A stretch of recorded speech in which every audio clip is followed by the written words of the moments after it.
De acordo com o site da Prefeitura de Juiz de Fora, o prédio do Paço Municipal, ou repartições municipais, tombado pelo município em 19 de janeiro de 1983, constitui, juntamente com o edifício do antigo fórum e com os remanescentes do Parque Alfred, um ambiente que remonta a uma parcela do passado de Juiz de Fora.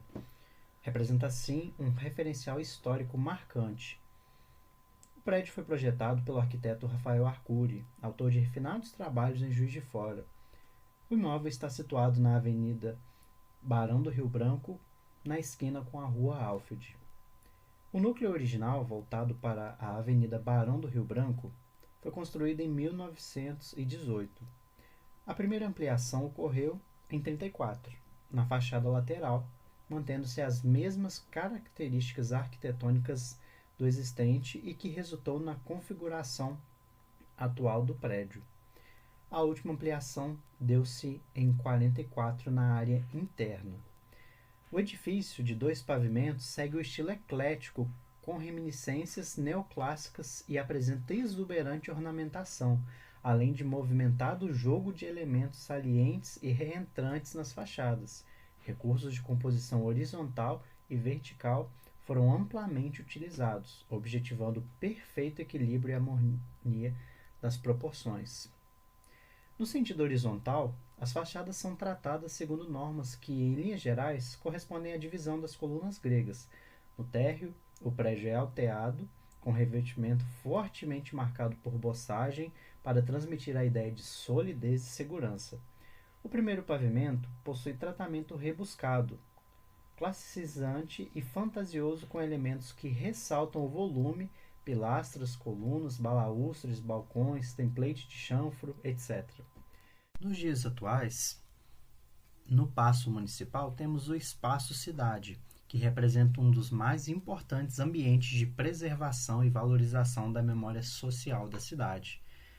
Instalado nesse edifício de forte simbolismo político, o antigo centro administrativo da cidade, ele se destaca por oferecer um contraponto narrativo às histórias oficiais tradicionalmente marcadas pela presença das elites brancas juiz-foranas.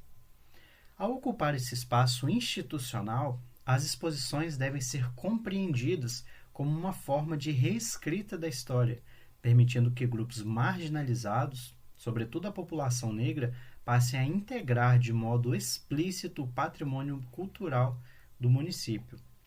Uma das mostras mais simbólicas do local, a qual no Dia do Campo não estava mais em exposição, a amostra Deu Preto na Memória constitui um marco para o reconhecimento da diáspora africana, por meio de fotografias, como, por exemplo, vocês podem ver no vídeo, documentos, recortes de jornal, relatos orais e textos explicativos, principalmente arquivos da Funalfa, que também funcionam no local.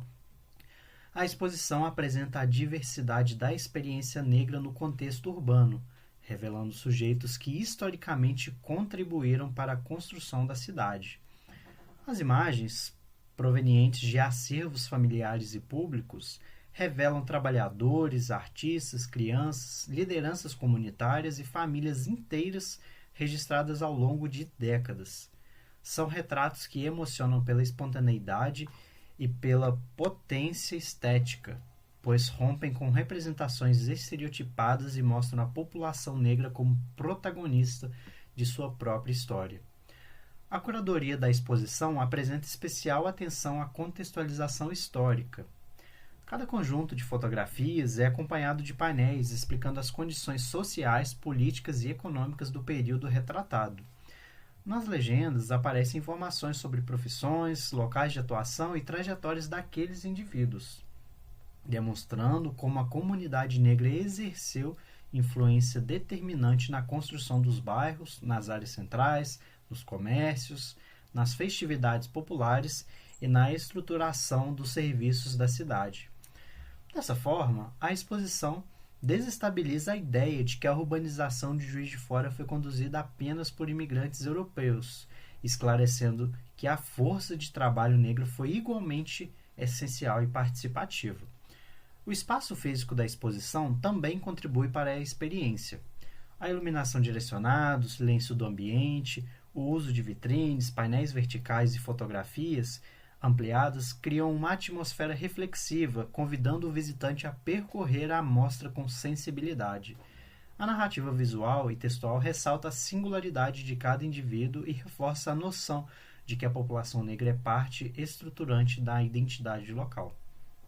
Além das exposições fixas e temporárias, o Espaço Cidade promove rodas de conversa, oficinas, visitas guiadas para escolas e eventos relacionados ao mês da consciência negra.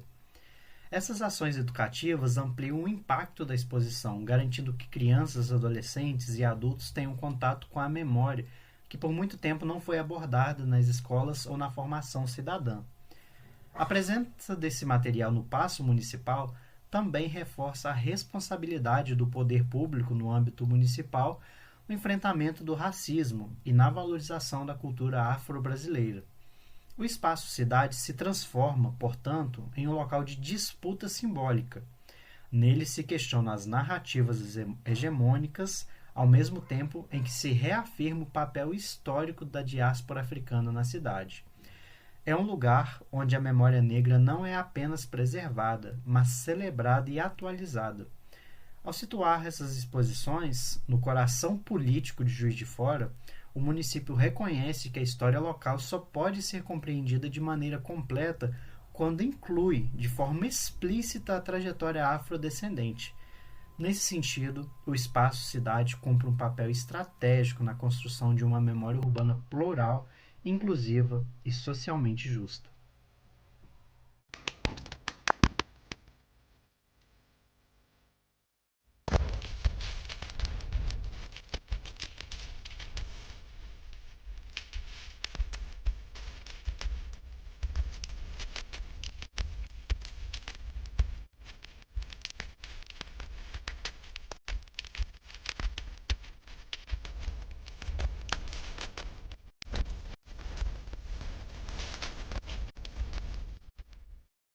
Hoje, a Rua Alfield, conhecido também como Calçadão, é um lugar de importante relevância na cidade, pois guarda diversos comércios, bancos, farmácias, entre outros. Mas nem sempre foi assim. Ela foi um objeto de opressão aos negros na antiguidade. Há registros que não são fáceis de encontrar, pois o racismo ele não é algo explícito, então essas leis vêm escritas de outras maneiras. Mas é de conhecimento da responsável pela Funalfa, Gislene, de que houve um período da história em que os negros eram proibidos de subir a parte alta da Rua Alfield. A Rua Alfield ela foi um lugar onde a elite cafeeira esteve muito presente, tanto nas construções inspiradas na arquitetura parisiense, tendo diversos modelos do Art Deco, tanto na região perto do Cine Teatro, que foi um lugar também muito frequentado pelas elites, um lugar de lazer, de família, de namoro, ambiente no qual pertenciam as elites, seja pelo modo de se vestir, que era roupas sociais, suspensórios para os homens, vestidos longos de bom tecido e modelagem modéstia, além de, para frequentar esses espaços, você deveria pertencer a uma elite. Hoje em dia, podemos perceber que o Cine Teatro Central, ele é algo acessível e destinado à população por ser patrimônio da prefeitura, onde acontecem diversas colações de grau, algumas peças de teatro gratuitas, apresentações de escola, mas as suas proximidades ainda guardam requisitos de um passado cafeeiro, tendo bares que têm um alto valor e pessoas que são da classe trabalhadora também frequentam, mas pessoas que têm uma condição econômica um pouco mais alta.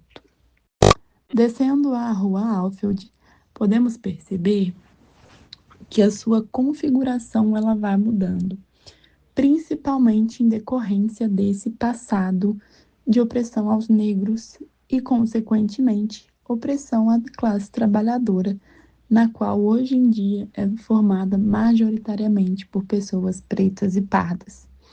É possível a gente observar que lá em cima, na Rua Alfield, esquina com a Avenida Rio Branco, a gente pode perceber que havia sinais de ônibus bem estruturados, pistas somente para passagem de ônibus, e podemos observar também que na Rio Branco passam os ônibus destinados em grande parte de bairros de alta renda, como por exemplo Cascatinha, Bom Pastor, Alto dos Passos, São Mateus.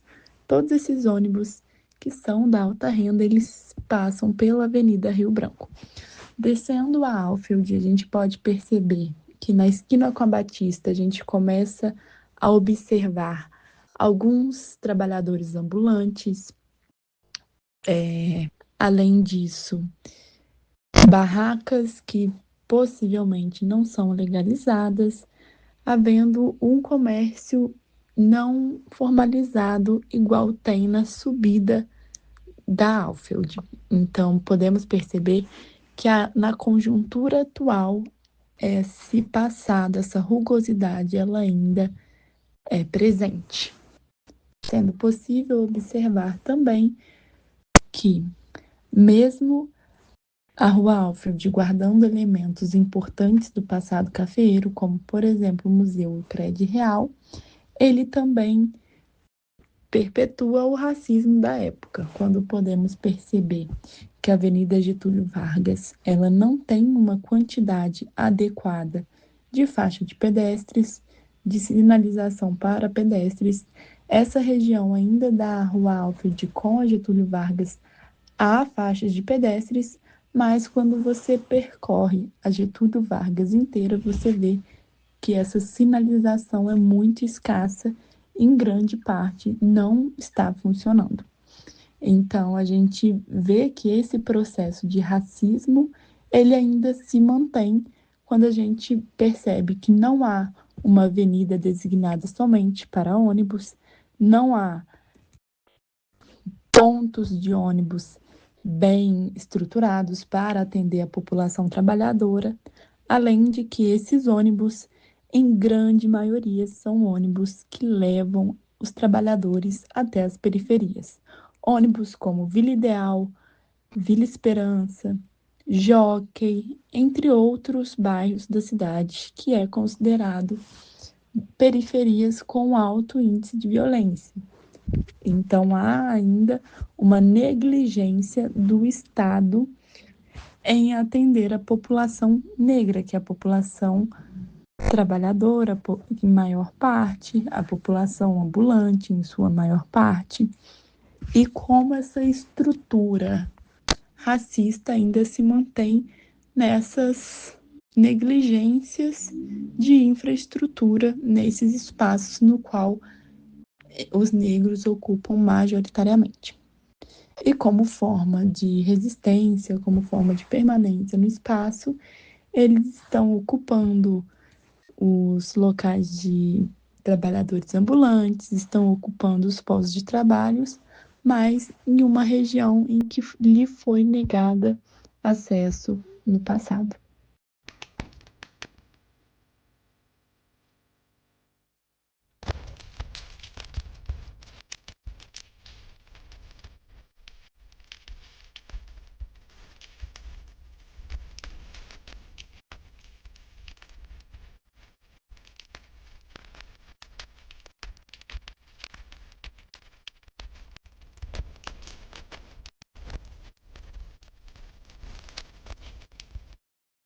Quando caminhamos pela cidade, raramente paramos para pensar por que os lugares têm os nomes que têm.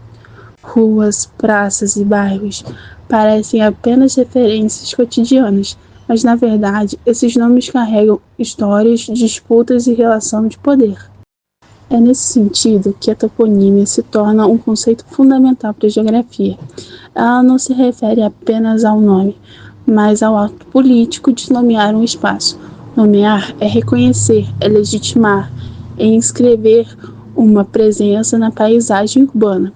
É decidir quem merece ser lembrado e quem pode ser ou não apagado da história da cidade. No Brasil, a toponímia urbana revela um padrão muito claro. A cidade homenageia majoritariamente homens brancos, frequentemente ligados ao poder político, militar ou econômico. Isso nos mostra que o espaço urbano não é neutro, mas profundamente marcado por desigualdades sociais. A toponímia nos permite entender como uma cidade registra oficialmente determinadas histórias e silencia outras, quando a maior parte dos nomes urbanos homenageia sujeitos brancos. Isso revela que a memória negra foi e é historicamente marginalizada. Por isso, a nomeação de um espaço público com o nome de um homem negro não é apenas simbólica, ela representa uma ruptura com a lógica tradicional da cidade, afirmando que a população negra não está à margem da história urbana, mas ela é parte constituinte e estruturante dela. A toponímia nos permite entender como uma cidade registra oficialmente determinadas histórias e silencia outras, quando a maior parte dos nomes urbanos homenageia sujeitos brancos. Isso revela que a memória negra foi e é historicamente marginalizada. Por isso, a nomeação de um espaço público com o nome de um homem negro não é apenas simbólica, ela representa uma ruptura com a lógica tradicional da cidade, afirmando que a população negra não está à margem da história urbana, mas ela é parte constituinte e estruturante dela. De fora, a margem esquerda do rio Paraibuna é uma área historicamente povoada por populações negras, que foram submetidas a esse espaço ao longo do processo de formação da cidade. O histórico de segregação da cidade permanece visível até hoje. Podemos observar na distinção da malha urbana e rodoviária, bem como o fato de muitos ônibus que se deslocam para as zonas periféricas da cidade atravessam essa região. Dentro desse contexto territorial se destaca o bairro Vitorino Braga, localizado próximo ao centro de Juiz de Fora, mas marcado por dinâmicas populacionais próprias. O bairro abriga a tradicional feira de domingo, que transforma a região em um espaço de intensa circulação de pessoas, saberes e práticas culturais. Essa feira evidencia que a centralidade urbana não se define apenas pela proximidade ao centro formal. Antes mesmo da renomeação oficial da praça, o espaço já era ocupado por práticas culturais negras. Desde 2005, todos os domingos ocorre ali a roda de capoeira. Isso é fundamental porque mostra que a ocupação simbólica do território antecede o reconhecimento institucional. A população negra já havia transformado aquele espaço em um território de pertencimento e resistência, antes que o poder público o reconhecesse oficialmente. Esse ato de nomeação não cria a presença negra naquele espaço, mas reconhece institucionalmente uma história de ocupação, resistência e produção de território. Esse ato de nomeação não cria a presença negra naquele espaço, mas reconhece institucionalmente uma história de ocupação, resistência e produção de território. Mas quem era Negro Teófilo? Negro Teófilo foi um homem negro escravizado que viveu aproximadamente entre 1860 a 1884. Aos 28 anos, em 1879, ele era casado com Lúcia, uma mulher mais velha e também escravizada. Considerado como um escravo de confiança, Teófilo planejou a sua fuga com cuidado, como era comum entre as pessoas negras escravizadas, que organizavam rotas e estratégias e redes de apoio. Foi assim que, um dia no qual seus senhores haviam saído para a missa, Teófilo fugiu. Ele permaneceu quase 4 anos foragido, até ser capturado em 28 de março de 84, em Porto Novo, atual Além Paraíba. Em 28 de março de 1884, ele foi capturado em Porto Novo, hoje Paraíba do Sul. Durante o deslocamento, parte do trajeto foi feito a pé por Teófilo, enquanto o italiano Domingos Lamônica o acompanhava a cavalo. Chegando ao destino, o fazendeiro Antônio Nazaré ordenou que Marcelino, seu feitor, aplicasse castigos exemplares. Em decorrência desses castigos, Teófilo faleceu. Tanto o feitor quanto o fazendeiro foram indiciados, julgados e condenados. Porém, ambos apelaram e acabaram sendo absolvidos, pois o tribunal considerou que o castigo fazia parte de uma prática comum naquele contexto. Essa absolvição revelava o quanto o sistema de justiça da época era estruturalmente racista, legitimando a violência contra pessoas negras. Enfim, é importante a gente pensar que, quando uma cidade escolhe homenagear uma pessoa negra como Teófilo, ela faz mais do que registrar um nome no espaço urbano. Ela repara simbolicamente uma história marcada pelo apagamento. A Praça Negro Teófilo é, portanto, um espaço de memória e de resistência. Ela nos lembra de que a luta pela liberdade não foi abstrata. Ela teve nomes, trajetórias, teve corpos negros que desafiaram um sistema violento e racista.